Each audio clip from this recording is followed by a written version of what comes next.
Okay, so today we are going to be showing how to install our RF handle kit onto a central vacuum motor. So first up, we are going to open our box here, and inside you will see that there is our handle as well as a smaller box. So first we are going to be taking the smaller box that has our receiver, and included is a low voltage wire as well as our power brick. So first, let's get our box with our receiver. Let's put the handle aside for the time being. And then, so for the receiver, placement is up to your preference. In most cases, we like always putting it above and to the side of the unit. So to speak, we can put it on this side or on the other side or wherever you have room. And so here we have our wireless receiver and our low voltage wire that is included with the kit. So on the bottom, you'll see that there is two sections that have LV for low voltage wire, and our low voltage wire is just going to connect right into here. So push them both right in. And so that gets pushed in, and then it gets mounted wherever your preference is.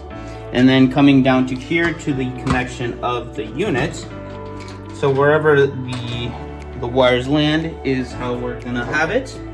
And in your unit, you should see another white low voltage wire, depending on how old or how many valves your house in total has. These are sometimes daisy chained, so you will mostly always see one wire.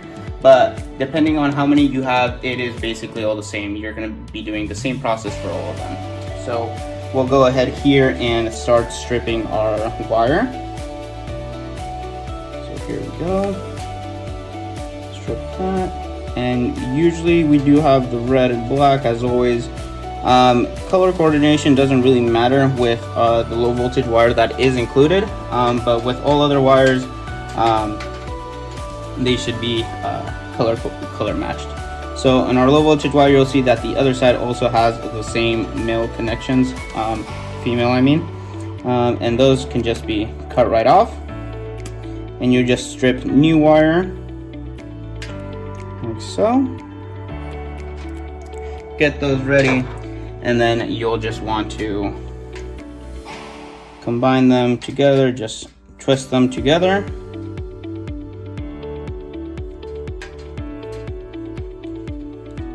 And then you'll just grab new female connectors and slide those in. And go ahead and unclose.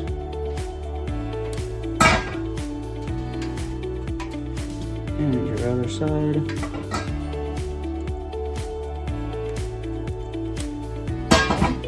And then on the back of the unit here, you will see that there is a circular piece, and it has two male connections, so you just want to go ahead and slide those in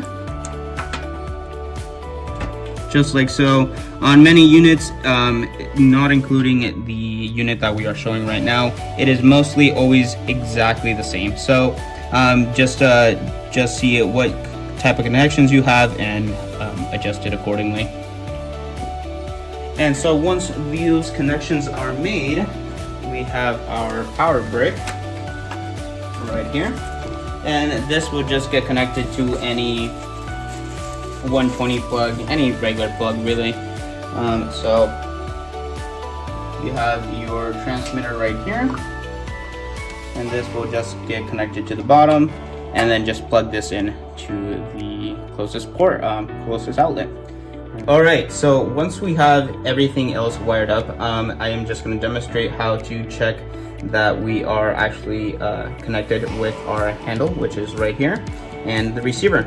So once you have your handle, you can go ahead and turn it on, and you should see and hear that the receiver is lighting up green as well as the handle, and you should hear it click as well. So as it turns off and turns on. And if in any case this is not doing exactly what I am showing, there is a small button up on the top of the receiver. So you want to just hold that down until this LED stays on green, and then you want to go ahead and turn on, off, and on your handle, and you shall see that it is connected.